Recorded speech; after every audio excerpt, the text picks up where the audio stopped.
We rise for the Pledge of Allegiance. I pledge allegiance to the flag of the United States of America and to the republic for which it stands, one nation, under God, indivisible, with liberty and justice for all.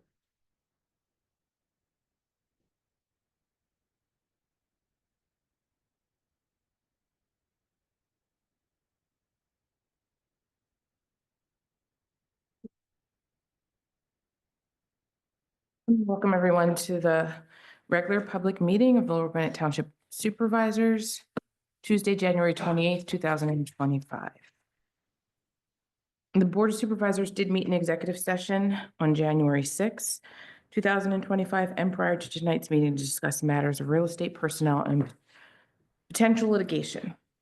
I'll start off the meeting by asking our EAC members to come forward to do a presentation of the 2024 Environmental Advisory Council's Growing Green Awards.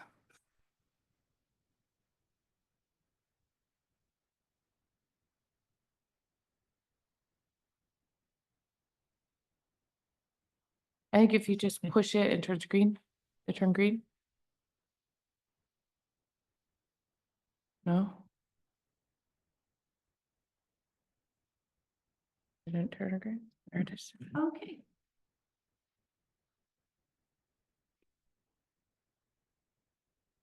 My name is Maureen Nunn. I'm on the Environmental Advisory Council, and tonight it's my honor to present on behalf of the Environmental Advisory Council and the Lower Gwinnett Board of Supervisors, the Going Green Award. Next slide. In order to do that, basically, I'm going to very briefly go over the award, but spend the bulk of the presentation on the honorees.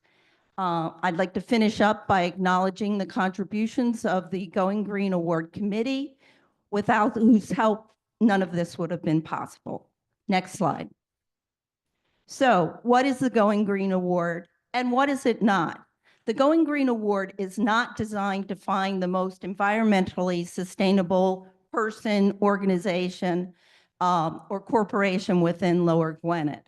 Basically, what we do is try to identify activities that are consistent with the Environmental Advisory Council values that are being implemented throughout the community in Lower Gwinnett, making it a more sustainable township. Next slide.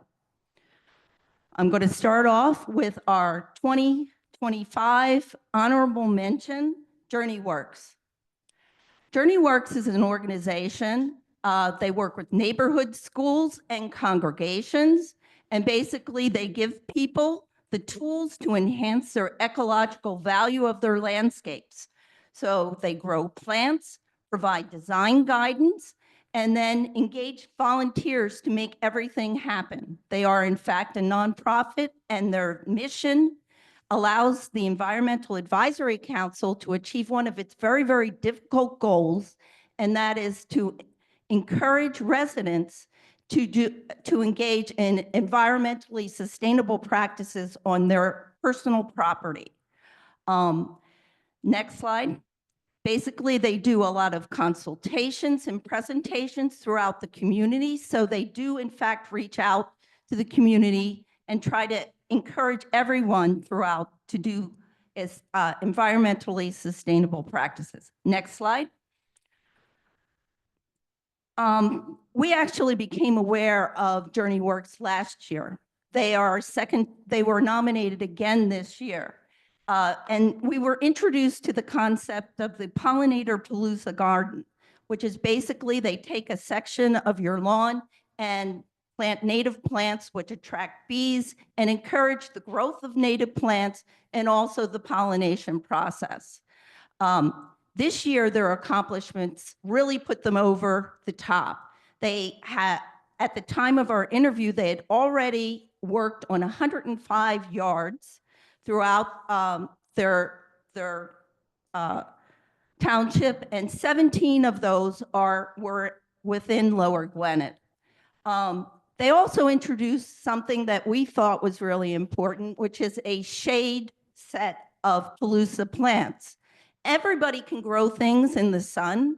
I don't know about you. We're a tree city. I have a lot of trees. This was really important. We need to address all of our residents' needs. They also got funding. They gave out 10 free plant sets, which encouraged and addressed another obstacle, which is cost. They engaged 200 volunteers. They have a list of 200 volunteers of people throughout their community who also have an interest in environmental sustainability and want to contribute. And they will come and help you implement your garden. It is run like a regular business. They have a board. They meet once a month. And, they certainly have put together plans for growth. Next slide. This is their board, and I want to invite at this time Paige Menton to the front to get her award for the Honorable Mention 2025 Going Green Award.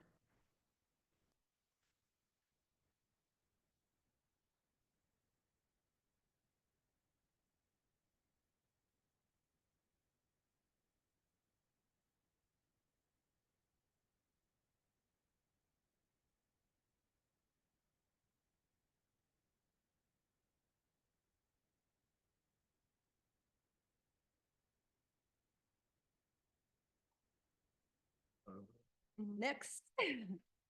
Now we get to our 2025 winner. I'm calling it 2025 because it is in fact 2025, although the plaque says 2024. Next slide. Our 2025 winner of the Going Green Award is Folkways. And I want to mention that Folkways was nominated not by one, not by two, but 3 Lower Gwinnett residents. They have programs in energy, water, land, waste minimization, and community outreach. All of these are topics that the Environmental Advisory Council is very, very interested in promoting. Next slide. In the energy area, they're putting on solar panels. And at the completion of this work, they should be able to supply 50% of the power on a sunny day that Folkways is using. They have 4 charging stations for their 14 EV transports that are used to transport residents.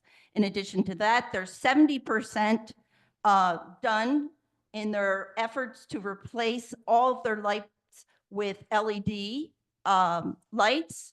And they also have installed energy-saving dishwashers and a whole new HVAC system. Next slide. In the area of water, they have the Truellen Creek that actually runs through their property, and they're looking and reaching out to their neighbors, Gwinnett Mercy University, and also the Wissahickon Clean Water Partnership to learn about how they can stabilize the banks of the Truellen Creek. Why is that important? One of the major reasons of the creeks around here become compromised is the addition of silt which is essentially dirt. So they're trying to do what they can in order to correct that problem. They're also very interested in stormwater runoff. They have multiple rain gardens that they've installed, and obviously they maintain their gutters. So next, as far as sustainable land practices, they have a 10-year reforestation program due to a contribution of a generous donor. And they've gone through, they've removed the old trees, and they're planting new trees throughout their property. In addition to that, they're running experiments on their property to determine which grasses are optimal so that they can, for all their meadows and non-mow type applications. They're doing it with their eyes open, recognizing that the deer in Lower Gwinnett are a big problem.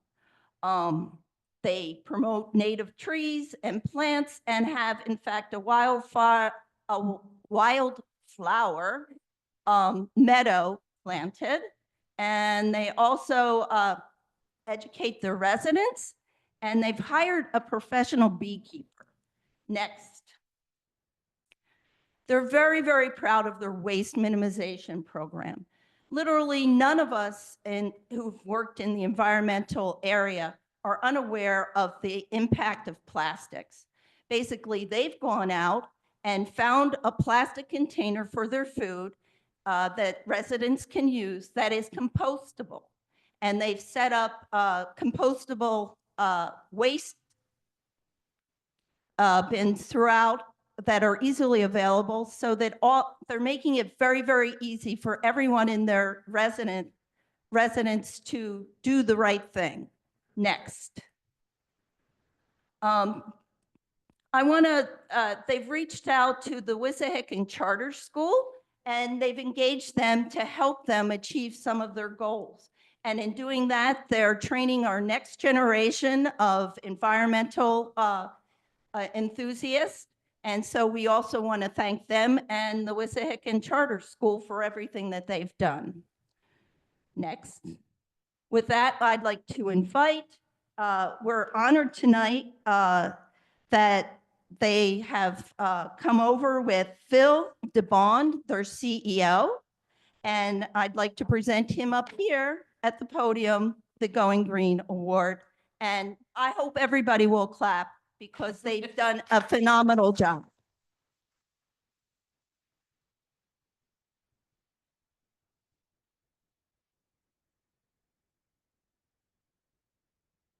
Thank you. Thank you so much.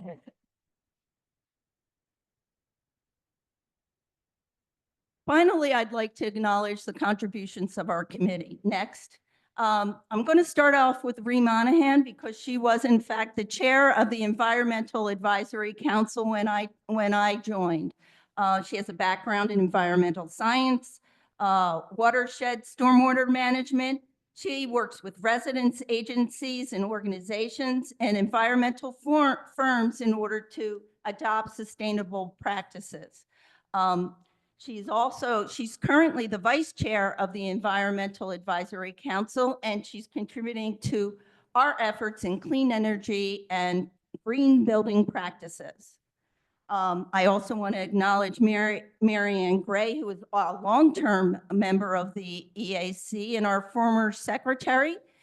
She just has taken her long-term interest in sustainability and taken her efforts, and we thank her for her contributions. Next, Rich Valiga is a graduate of West Virginia University. He has a BS degree in aerospace engineering, but also an MS degree in civil environmental engineering, which is a direct application to what we do.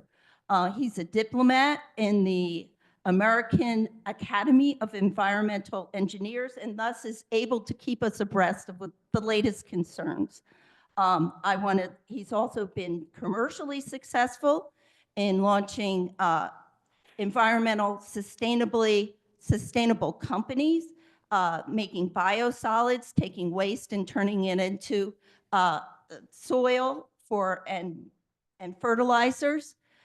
In addition to that, he's volunteered as the vice chair of the Planning Commission and is actively working on our comprehensive plan. Suzanne is also a very, very key member of our committee. She is our plant person. She's got a degree in a horticultural degree from Temple University, and a lot of practical experience from her work at Wissahickon Trails. I wanted to acknowledge one of the people. She is the main person working with Brenda Dahl behind our tree giveaway, which is in fact our most popular environmental advisory program. She also developed the battery and techno trash collections. Next. And I am their chemist. Basically, I've got a degree from the University of Pennsylvania and a graduate degree. Not that that's important.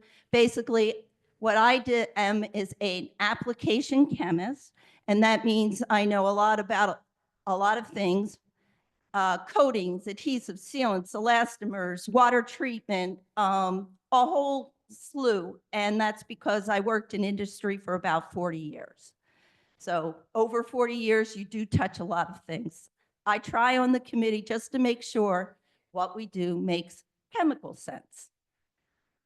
With that, I'd like to thank the committee members, Folkways and JourneyWorks, and especially Folkways and JourneyWorks, because what we do has no meaning unless it goes out in the community and becomes real.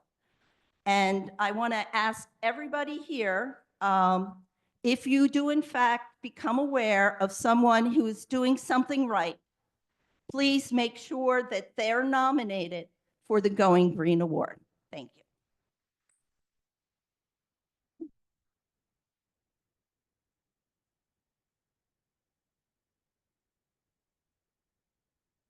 Thank you, Maureen, and want to thank the EAC for their hard work in putting that together and congratulate JourneyWorks and Folkways. Now I want to open it up to citizen comments and concerns or questions for items that are not on the agenda.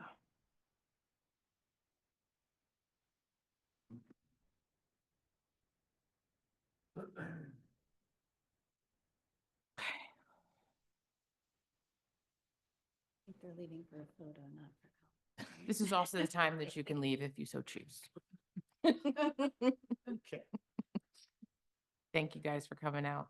Thank you.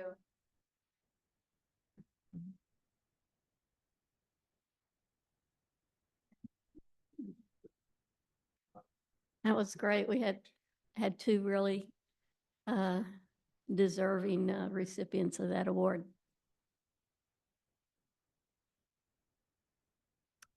With that, I'd like to turn it over to our solicitor for our public hearing. Thank you. We're on the record. This is a public hearing to consider a conditional use application related to Ingersoll Park and specifically to replace two existing scoreboards at the park with new scoreboards that will be larger than the existing scoreboards. The property is located in an MD municipal zoning district, and specifically in the MD district, the code allows for a modification of the regulations within that district pursuant to Section 1298.14 of the code. A conditional use is essentially a permitted use under the zoning code, provided the applicant meets certain objective criteria in the zoning ordinance. Any opponent of the application must then demonstrate why the proposal is contrary to the public health, safety, or welfare. This is not a hearing to approve or reject any other approval or permit. Unlike the board's customary informal style, the board is sitting in a quasi-judicial capacity, and therefore we follow more of a courtroom style format. For example, we have a court reporter present to take a stenographic record. Because we have a court reporter, he would much prefer there only be one person speaking at a time. Please do not speak until you're recognized by the chairperson, and state your name and address first before you make any comments. The applicant will make its case through witnesses and exhibits, followed by questions from the board, questions from anyone in the audience, virtually or in person, and also from anyone with party status. I would just indicate that if anybody wants to be a party, that indicates that you can cross-examine witnesses and take an appeal from any decision of the board. However, no one is precluded, with or without party status, from asking any questions of the witnesses or making a statement at the conclusion of the hearing. Before we proceed, I have certain exhibits I have to enter into the record. Exhibit T1 is the conditional use application dated December 10, 2024, with exhibits including a site plan and depictions of the proposed scoreboards. Exhibit T2, notice of the hearing. Exhibit T3, proofs of publication for the notice of hearing, confirming publication in the Reporter on January 13 and January 20. Montgomery, Exhibit T4, the Montgomery County Planning Commission's letter of January 2nd, 2025, recommending approval of the application. And Exhibit T5, meeting minutes of the Lower Gwinnett Township Planning Commission's meeting of January 15, 2025, where the application was reviewed and recommended for approval, subject to the submission of a rendering depicting the dimensions of both the existing and proposed scoreboards. So with that in mind, is anybody from the Little League here to make the presentation?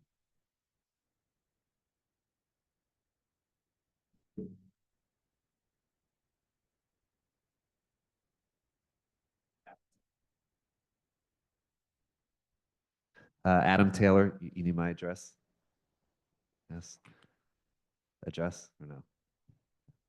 The representative of the Little League? Representative of the Little League, Adam Taylor. Before I proceed, I just want to give you guys pamphlet. So we'll mark this collectively as applicant's exhibit A1. Yes. Thank you.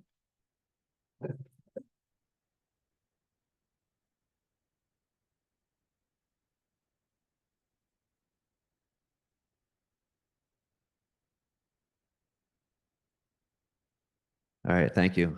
Before I sort of get into our application, I just want to give a brief explanation as to why we submitted the application, the need for the scoreboards. So it's my understanding that the current scoreboards are approximately 20 to 25 years old.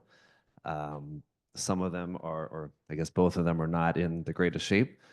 Some of the panels are falling off. They're a bit outdated. They don't work properly. And as you guys have seen over the past few years, there's been a ton of improvements done to the field. And we felt like this was a good opportunity to sort of keep things going in the right direction. We have sponsors that are interested in supporting us in this endeavor. And for safety reasons, we like to get these replaced, as well as certain features. The current scoreboards don't have a pitch count feature on them. And in today's Little League environment, that's pretty popular in terms of safety. In the Little League rules, it's strict on how many pitches a kid can pitch in a certain game. And although we do handle that sort of internally on a game basis, we're also running around and we have 100 other things that we're working on in addition to teaching kids. So it's a lot better to sort of have it all up front and out in the open, as opposed to any sort of disagreements between coaches. So modernizing our scoreboards is very important to us. We think it'll be great for the league, and that's why we were respectfully asking for the okay to do that. Now, when we originally did our application, as you see, the dimensions were higher or bigger than sort of what's there now. And we know there was some concern about that, understandably, based on what we applied for.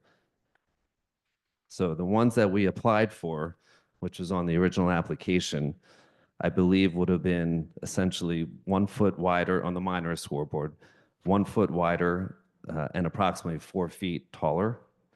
And on the major scoreboard, 4 feet wider and approximately 6 feet taller. So after having the Planning Commission meeting, hearing concerns about the dimensions, we went back internally and realized that it's probably the best case scenario to sort of keep it within roughly the same dimensions as it is now.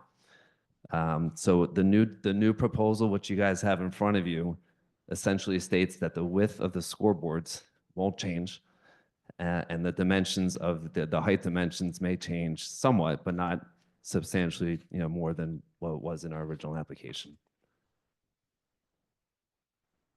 Can I Yeah. ask a question? When Sure. you say your original application is different than the packet you just passed around.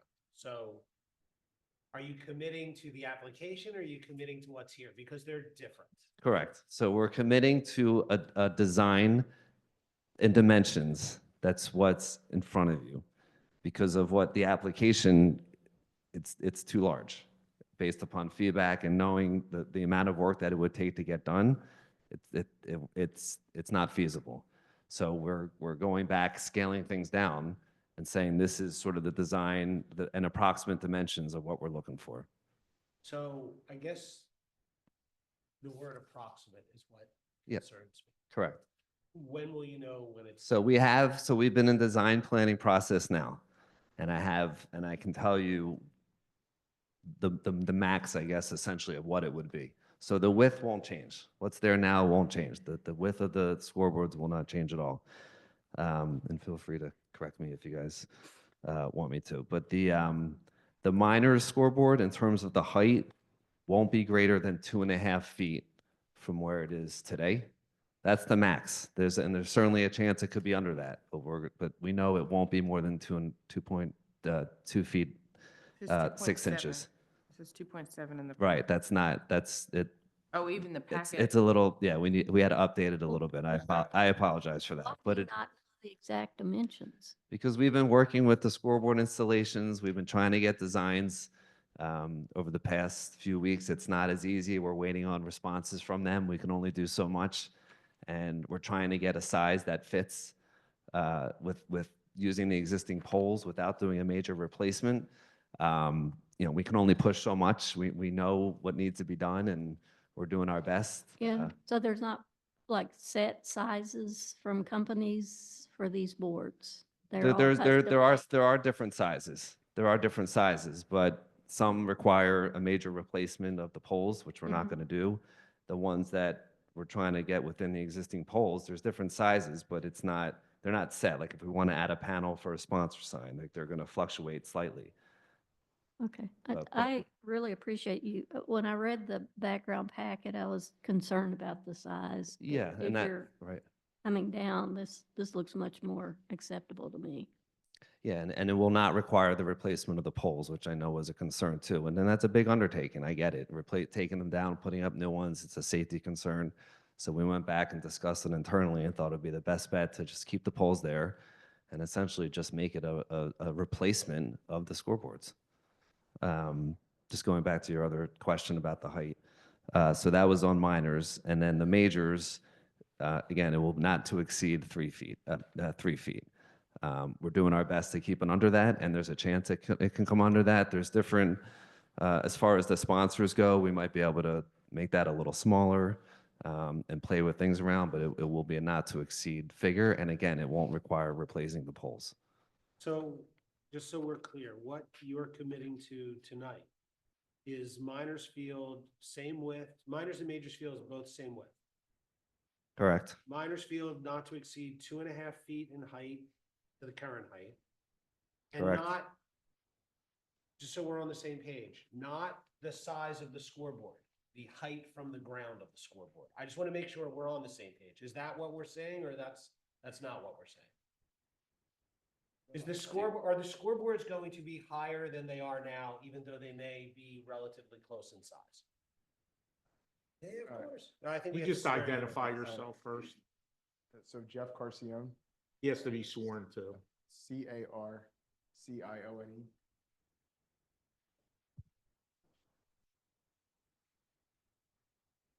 Yeah, yes, I do. So to answer the question, so I'm fairly confident minors will not be taller than it is today, because the post in the packet, you can see where minor scoreboard starts about 2 feet up from the planter box.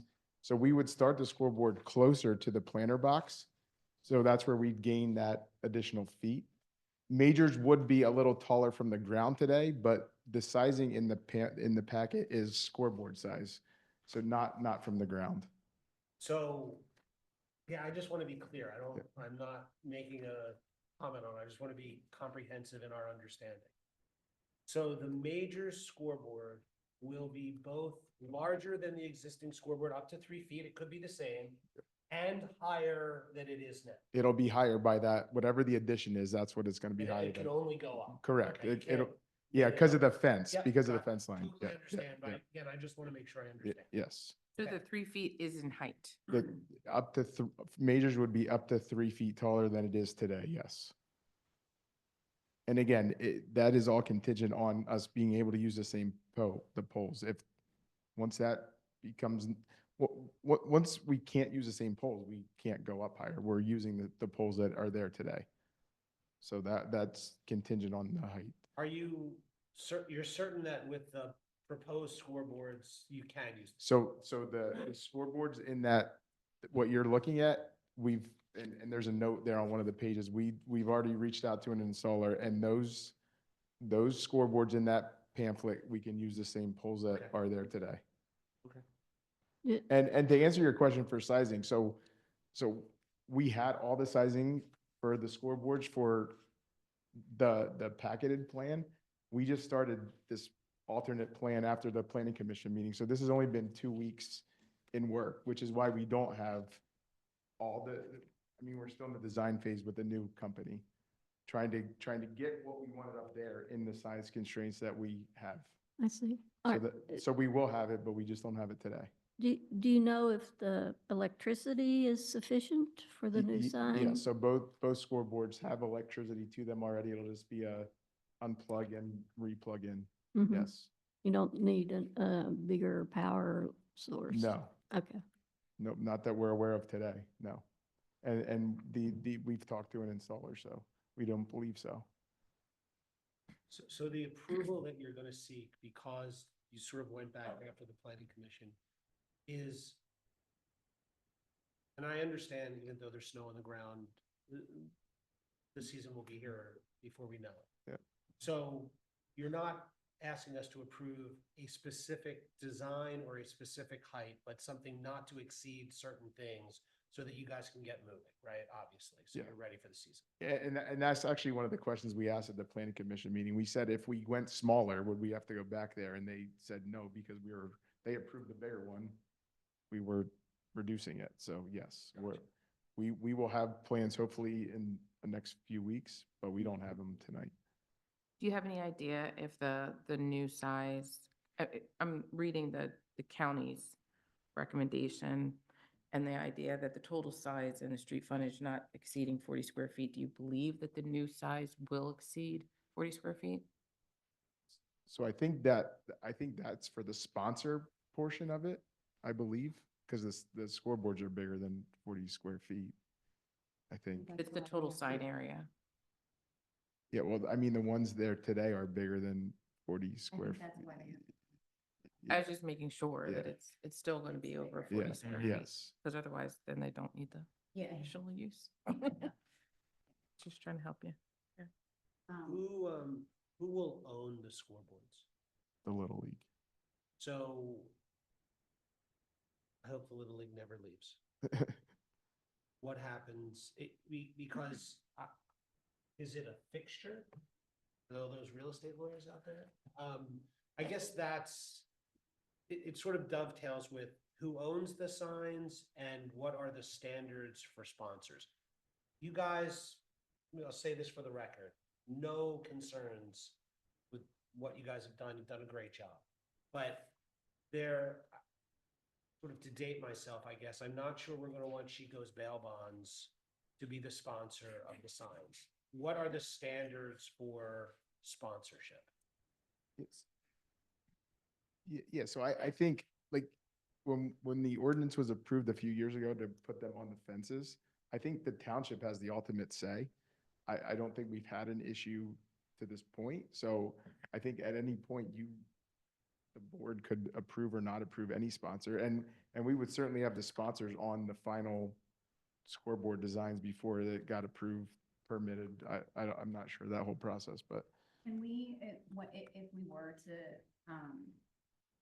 approve conditional use, can we, would you guys be okay if we use the same language that we have in the ordinance about the sponsors? So I remember having this discussion before we approved the ordinance. We put, some governing, some language in the types of sponsors that could put signs on the outfield. So I would suggest that maybe we just use that language here as well for the scoreboard sponsors. And speaking of sponsors, I did want to ask, what is the proposal? Will the sponsors remain on the scoreboard, for the life of the scoreboard? Or is it something that you propose, like the outfield signs, the sponsors will need to re-up to keep their name on there? So what we did with the initial talks with sponsors that we worked with to that you see on on those drawings was a 5-year deal. So they were going to pay the money up front and be on there for 5 years. And that's what we've discussed so far. I mean, no one's paid anything because we don't have approval to do any of that, but that was the discussion. And the O'Brien family, they're on board? Yes, they were, like, Adam spoke with them. I don't even think he made it to the conversation, and they were in. They're very, very happy to donate, get their name on the board with Mike's name. Is the O'Brien family okay with the change of, I think it's the minor leagues the minor field from being Field of Dreams? Like that removal of that? So that picture there is not what it's going to be. So Oh. that was just a quick, here's what it may look like image. None of the sponsors have seen these new drawings because we're not done. But we're not gonna go with something they're not okay with. So, I have Yeah. one more question. I know that you indicated that you would be the owner of the scoreboards. Does it need to be explicitly stated that the township has permission to utilize the scoreboards on our fields whenever we like to? We can add that as a condition of approval if the board's so inclined. And also, my understanding is the Little League's paying for the signs. so with the sponsorship money, yes, there'll be a portion that the Little League will have to pay, yes. Okay. The sponsorship will cover a large portion, we'll have to cover some. The township doesn't need to. The township, no, we're not looking for money from the township. You people that don't. At least for the scoreboards. So, sort of following up on Ms. Duckett's question, I don't ever expect the Little League and Lower Gwinnett to ever not be connected. But if it were, I think a condition would have to be the signs stay.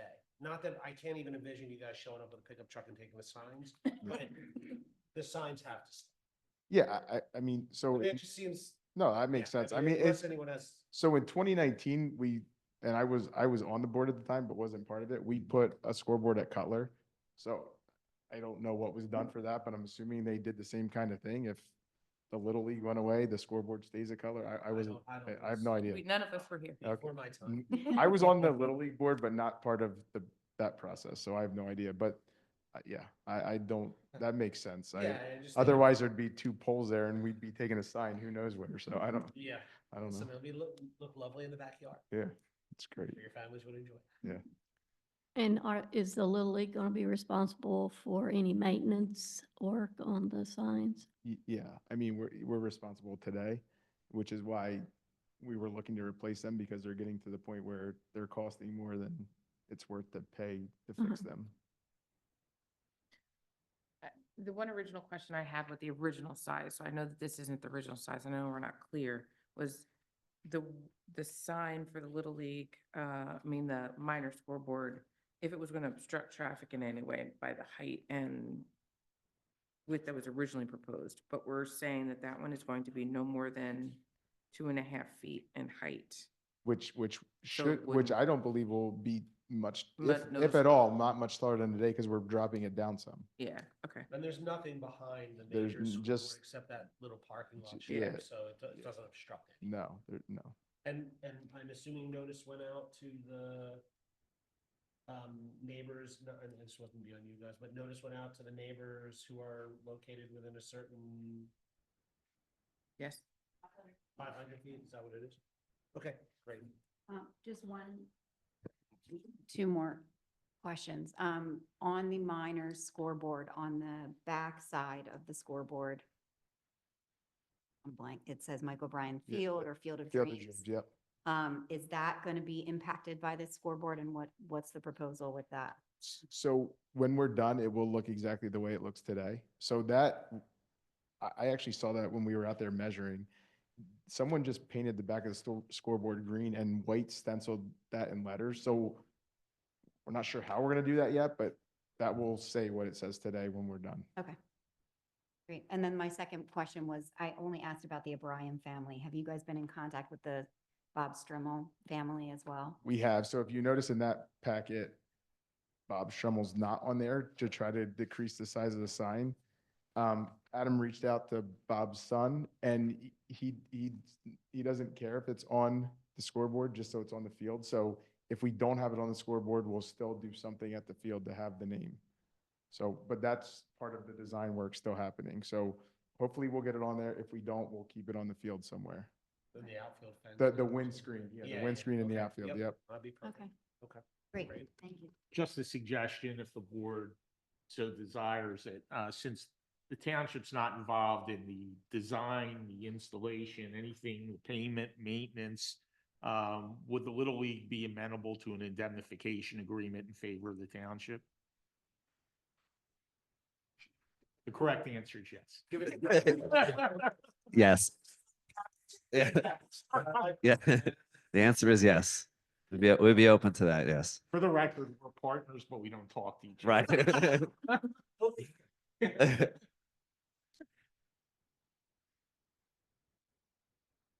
That's all I have. Any additional questions from the board? Any questions from the public? Do we have to, Neil, do we have to go through what we've all just talked about piecemeal and get it on the record? Or are we gonna create a document? We're gonna create a decision. Okay. We will have the transcript to publish. Correct. Okay, great. Except for when you talked over people. Just you.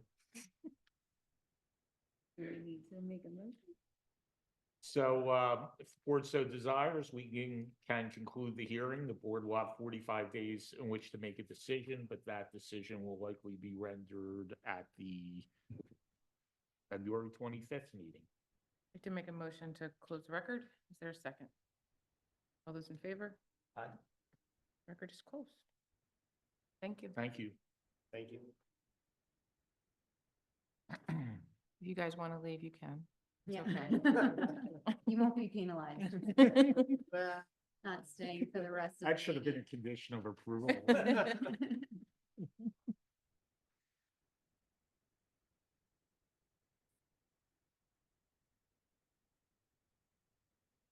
Maureen. So next up, we have a consideration from the Environmental Advisory Council for the We Can Serve PA membership. A memo was included in our board packet. The EAC sought approval to consider We Can Serve PA as an affiliate member of the minimum dues level of $295 for the year of 2025. There's further explanation as to what that network entails, as well as the membership perks and participation, as well as benefits. Are there any questions from the board? Or any questions from the public?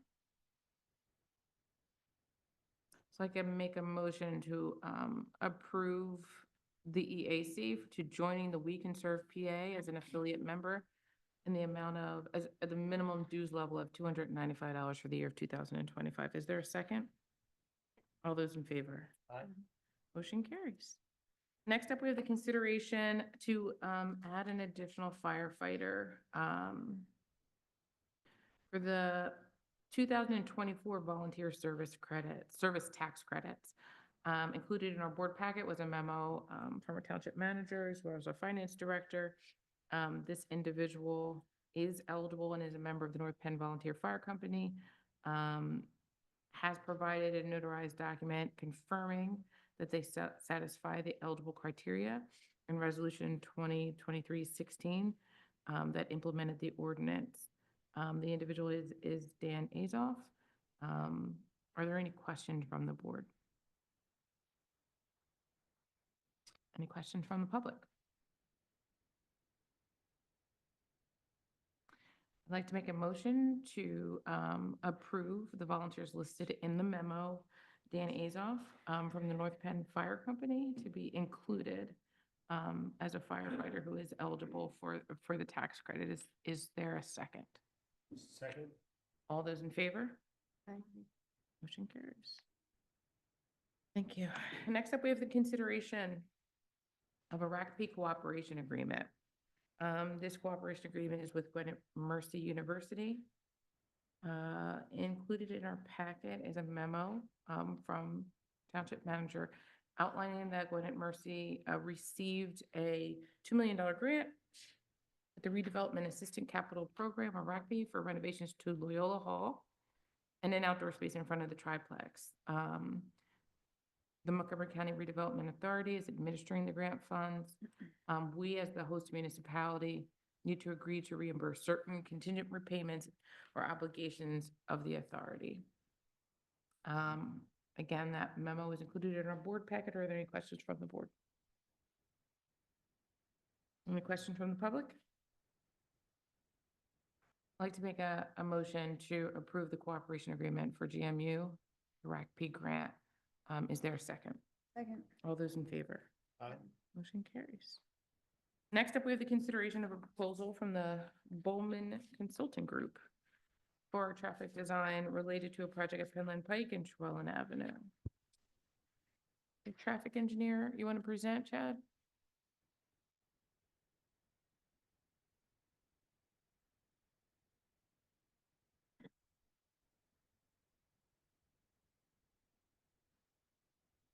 Good evening.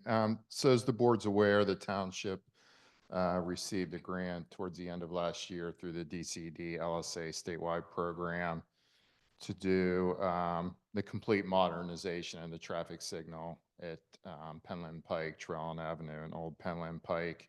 It's a project the township's been pursuing for a few years now. It's finally successful. The township staff has been working with DCD staff to get the grant agreement finalized, and now we're ready to move forward with the design and permitting.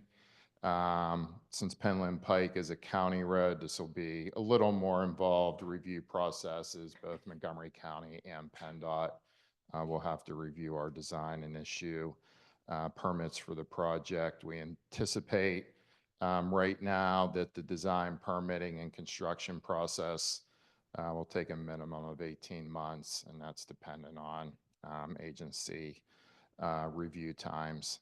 So potentially at this point, and we'll update as the project goes along, construction could occur somewhere generally in the summer, fall timeframe of 2026 at the earliest. So we're requesting the board's consideration of our proposal this evening for design, permitting, and also to put the project out to bid and for construction observation once the project goes to construction. Do you have a sense of the cost of construction? I mean, obviously it's premature, but. Yeah, the biggest variable, I mean, we did in the cost estimate we provided for the grant application for construction, we did include contingency factors in there. The biggest thing that can fluctuate a little bit in a project like this is we're replacing all the mast arms, and steel prices can fluctuate a little bit. So they've seemed to be a little more stable recently, but you can never tell for sure. Yeah, but hopefully we built enough of a contingency in there in the initial cost estimate to cover any fluctuation in prices. And are we seeking a grant that would cover the full cost, or ultimately we're going to have to cover some? The grant the township received was covers 80% of the cost. So the township's providing a 20% match. Based upon the cost you're projecting. Correct. So the Round numbers, our grant's about 450,000 and the total project cost is about 600,000. Chad, I know that that whole intersection around Ingersoll Field has been examined for improvements to the streets and so forth. How is this traffic light going to fit into that plan? Is it going to stay where it is right now, or do you foresee that it has to move? there may be some, we're replacing everything that's out there currently, the signal poles, the pedestrian signals, the ADA ramps. We're putting in new detection systems, new emergency preemption. So we're replacing everything at the intersection. There could be some slight variation in where the signal poles are located compared to where they are now, but we don't anticipate a significant difference. and location at this point, but that's, subject to PennDOT's review and approval for the project. Okay, and is PennDOT doing the redesign of that area, the streets? No, there's no PennDOT or county project right now. Okay, There has been some traffic improvements around the Little League fields discussed in the past, and Mhm. I believe it's part of the park master plan, but nothing's progressed past that stage at this point for those improvements. okay, so going forward, this light is going to. Yeah, this is a separate project. Separate thing, Yes. okay, Mhm. thank you.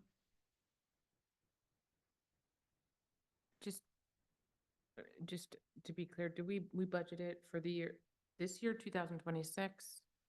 Or we haven't budgeted at all? Yeah, Yeah, we split the cost. I doubt I have to go back. I don't know, 200,000 this year for design and 400,000 for session. construction for next year. Um, Based on the estimates at Bowman, I don't remember exactly. okay. That's good. Any additional questions from the board? Any questions from the public? Any last words, Chad? Nope. Okay.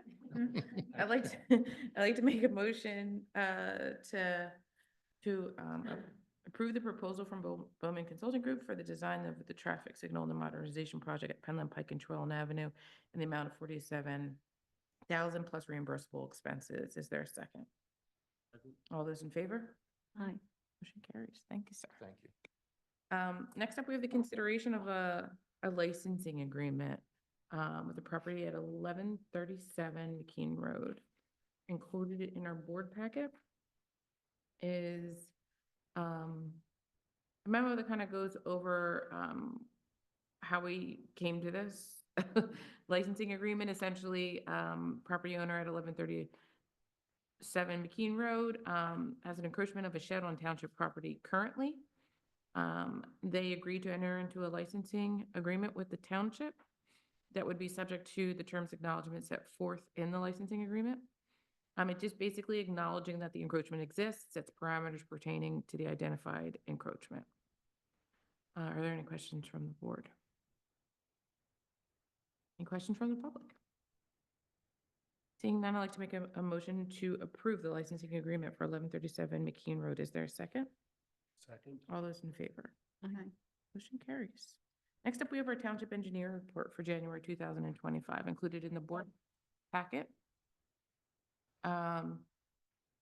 All the activities that have happened for January, from January, no.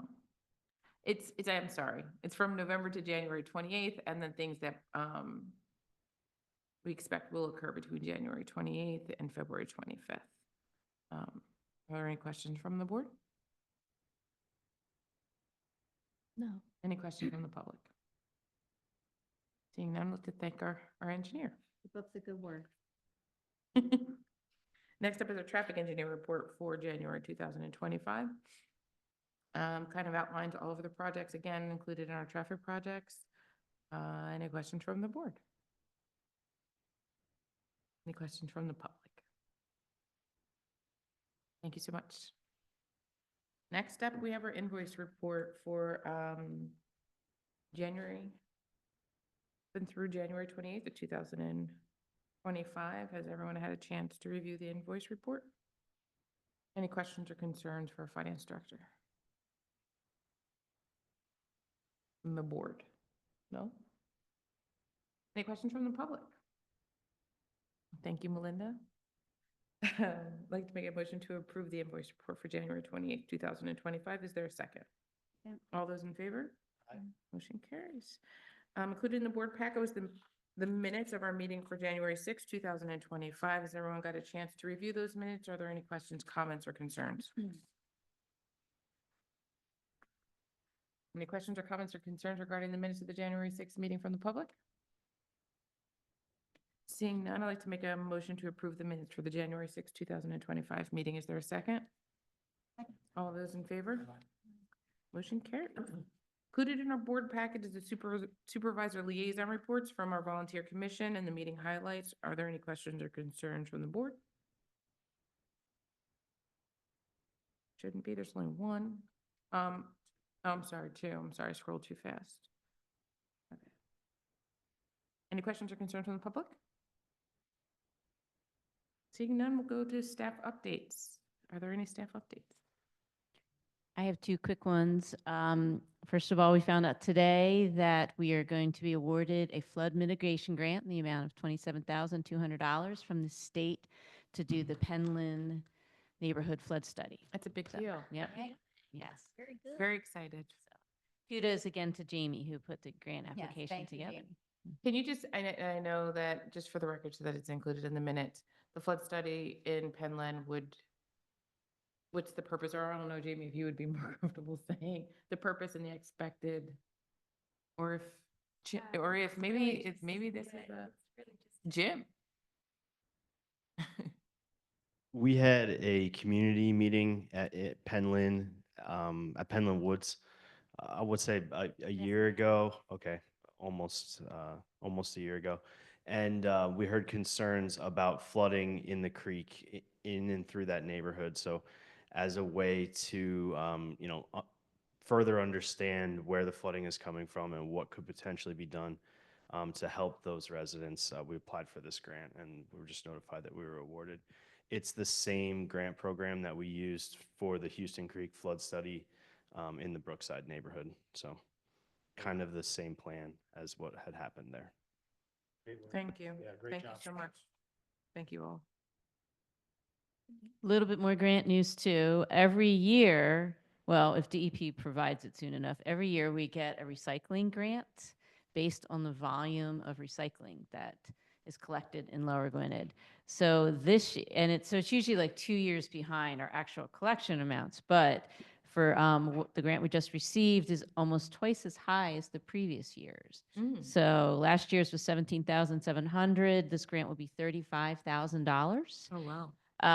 And partly that's because the Northern Montgomery County Recycling Commission that we're a part of, there's 11 municipalities, we're one of them. They hired a consultant, Huff Associates, to pull all of the data and really, present it and maximize what all 11 municipalities going together were going to get. So there just was more collected. There was better data collection and better data submission to DEP. But also, you might remember the board authorized us participating in the change of the allocation formula that's based on performance, not on population. So it's based on the amount of recycling from our residents and businesses. So apparently Lower Gwinnett was doing pretty darn good all along. Kudos to us. That's Recycling awesome. efforts. That's great. Mhm. Thank you. Very good news. Any additional staff updates? Supervisor comments, Tessie? Yeah, thank you for that update. I think that the township recently has been doing a really good job about getting the news out on recycling and what can be recycled and, giving the residents clear guidance on recycling. So that's really important. I know there's a lot of annoying issues around recycling, so it's really great that we're successful and our income went up. I also am very pleased with the EAC Going Green Award and the recipients and the hard work that went into that. And I just congratulate the EAC on working through that process and finding really deserving recipients of those awards. I can't tell you how important it is that we keep disseminating environmental information to our residents so that people are aware of improvements they can make to their own properties. So that's all. Okay, Janine? Yes, congratulations to all of the award recipients. It was very nice to hear about the good work they're doing. And thank you to the EAC for championing that initiative. I think it's a nice thing that we do every year. So thank you for that. And hopefully everybody got the postcards in the mail, but please come out on Thursday to share your thoughts, feelings about potential developments off of Norristown Road. Mr. Chorsky. Two comments. One, Public Works, thank you. You did a great job during the snow. I mean, everything was cleared quickly and really great job. Thanks to all you guys for the work you do. And go Birds. I'd like to echo, Mr. Chorsky. Again, Public Works did an awesome job on the 19th. It was, I guess, an efficient and very fast process, and it was very evident when you left Lower Gwinnett. During a playoff game too. During the Take extra playoff credit. game. Yes. Extra credit. So we appreciate all of their dedication during a playoff game. And we want to just also remind, like Janine mentioned, the Housing Community Conversation is going to be this Thursday, January 30th from 4 to 7 p.m. at the Springhouse Corporate Center. So come out and join in that conversation if you have feedback or thoughts to share or want to get more information about that process. Again, another congratulations to the Going Green Awards. Want to congratulate JourneyWorks and Folkways. Awesome job to the EAC in putting that together, making that formalized presentation. And go Birds. With that, I'd like to make a motion to adjourn. Is there a second? Second. All those in favor? Aye. Meeting is adjourned. Thank you, guys.